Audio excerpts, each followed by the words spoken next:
안녕하세요. 신양란입니다. 오늘은 로마, 피렌체, 부다페스트 여행 13번째 이야기입니다. 오늘은 카메라하고 고프로 장만한 그 이야기를 하려고 합니다. 사실 이 동영상은 나중에 제가 이 여행을 어떻게 준비했는지 그거를 기억하고 싶은 그런 목적도 있기 때문에 뭐 사소한 거라도 하나하나 다 기록을 해나가고 있습니다. 음, 저는 글 작가입니다. 여행 작가인데 글을 담당하고요. 여행책에는 또 사진이 필수적이거든요. 어쩌면은 글보다 사진이 더 중요하지 않을까 하는 생각을 하는데 운 좋게도 저는 가장 가까이 있는 사람이 사진을 담당해주고 있습니다. 주변 사람들이 우리 부부를 좀 부러워할 때가 있는데 사실 지질이 가난하게 사는 살림이 뭐가 그렇게 부럽겠습니까? 많은 그래도 나이 들어서도 같이 서로 도와가면서 할 수 있는 일을 갖고 있다는 거를 좀 부러워하는 경우가 있습니다. 많이는 아니고요. 조금 그런 경우가 있습니다. 여행을 같이 다니고, 그리고 여행책을 쓰는데 저는 글 담당하고 남편은 사진 담당하고 하는 게 또 어떤 사람들에게는 좀 좋아 보이기도 하는 것 같더라고요.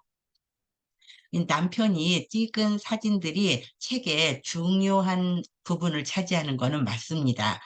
음, 그러니까 표지 사진이라든지요, 아니면은 그 내용 중에서 그 챕터, 장마다 대표 사진, 이런 것들 좀 멋진 사진이요. 비주얼이 좀 괜찮은 그런 사진은 남편이 담당을 합니다.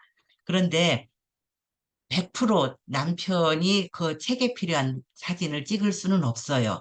제일 큰 문제는 뭐냐면은요, 남편 카메라는 렌즈를 바꿔가면서 이게 찍는 그런 카메라거든요. 그러다 보니까 뭔가를 빨리 찍어야 할 때는 순발력이 떨어집니다.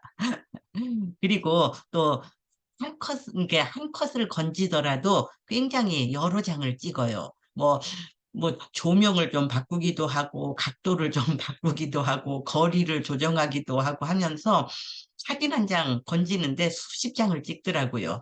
근데 그렇게 찍다 보면은 사실은 쓸만한 사진을 많이 건질 수는 없지요. 그때 이제 제가 이제 사진 작가 보조로 활동합니다. 제가 이제 음, 그 작동하기 쉬운 그런 디카를 가지고 그냥 팍팍팍팍 찍어요. 아무거나 막 닥치는 대로 찍습니다. 근데 나중에 책 작업하다 보면은 오히려 제가 찍은 사진들 중에서 필요한 사진이 있을 때가 있습니다. 남편이 놓쳤는데 마침 아무것도 모르고 그냥 팍팍 눌렀는데 그중에 쓸만한 게 나오는 경우도 있고 그렇거든요. 그래서 사진 작가와 동행하는 여행이지만은 저는 저대로 카메라가 필요합니다. 그래서 그동안에 산 카메라를 몇 년간 잘 썼는데 이번 여행을 앞두고 그만 고장 난 거예요. 카메라가. 이제 수리를 해서 쓰려고 했는데 수리하는데도 수십만 원이 든답니다. 그러면서 그쪽에서 권하는 게 차라리 새 거를 사는 게 낫지 않겠는가. 뭐 그러는 거예요. 제가 생각해도 오랫동안 쓴 카메라 낡은 거 몇십만 원 들여서 수리하느니 차라리 새 거를 사는 게 낫겠다 싶어서 카메라 이번에 새로 장만을 했습니다. 카메라 장만하는데도 돈이 많이 들었고, 그리고 이제 제가, 음, 여러분들께도 이 동영상에서도 이번 여행은 동영상 촬영을 집중적으로 하려고 한다라고 하는 이야기를 미리 말씀을 드렸는데 그게 사실 제 이번 여행의 중요한 목적은 사실이거든요. 맞거든요. 그래서 그 얘기도 이제 남편한테 얘기를 했죠. 여행의 목적이 뭔지는 공유를 해야 여행하면서 그래도 하나라도 더 쓸모 있는 거를 건질 수 있으니까요. 그래서 얘기를 했더니 동영상 촬영을 하려고 한다 하면서 사실은 남편이 남편한테 그 동영상 촬영 장비를 사달라는 뜻으로 얘기한 거는 아니에요.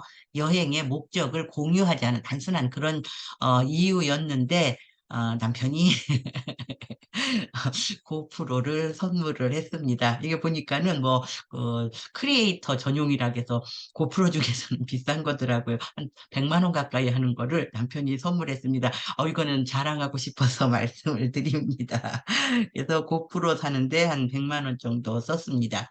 이제 제 호주머니에서 나간 돈은 아니지만은 고프로 한 100여만 원. 이제 이 고프로 자체는 90몇만 원인데 거기에다가 보조 배터리하고 또 보조 메모리 카드 뭐 이런 거 저런 거 해가지고 100만 원이 살짝 넘는 것 같더라고요. 그리고 카메라 이 작은 건데도 값이 비싸가지고 한 200만 원 정도 넘게 들었고, 그 다음에 저는 이런 거 잘 모르는데, 이제 이런 거 남편이 잘 알거든요. 가서 이제 쓰려면 이런 게 필요하답니다. 충전기, 뭐 해가지고, 어, 이게 다가 아니에요. 사실은 여러 번에 걸쳐서 하나씩 하나씩 샀기 때문에 여러 개가 더 있습니다. 그냥 이거는 한 날 산 것만 사진을 찍은 건데 가격을 다 합쳐보니까 30만 원 정도가 넘더라고요. 그렇게 해서 지금까지 들어간 돈을 이제 계산을 해봤더니 항공료하고 숙박비는 앞에서 얘기한 겁니다. 항공료가 약 200만 원, 26박, 숙박비가 약 330만 원 해서 530만 원 정도가 들어갔는데 촬영 장비 구입하는데 이래저래 하니까 한 330만 원 정도가 들었습니다. 그럼 660에 200이면은 860, 벌써 출발도 하기 전에 들어간 돈이 800만 원이 좀 넘어요.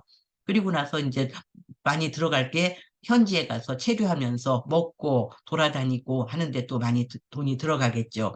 그리고 또 촬영 장비가 아니라 하더라도 또 먹을 것도 좀 챙겨가고 또 해야 되거든요. 그런 것까지 하면은 돈 많이 들 것 같은데 걱정입니다. 시작은 해놓고 돈이 많이 들어서. 하여간 오늘은 카메라하고 고프로 장만한 거 그리고 거기까지 들어간 돈 한번 계산을 해봤습니다. 이제 출발이 며칠 안 남아가지고요. 조금 더 박차를 가해야 되는데 오른손잡이가 오른쪽 팔을 제대로 쓸 수가 없으니까 여기 기록하고 싶은 것들 자꾸 놓치고 그냥 넘어가고 그럽니다. 부디 여행 떠나서는 펄펄 날랐으면 좋겠습니다. 예, 오늘 여기까지 말씀드렸습니다.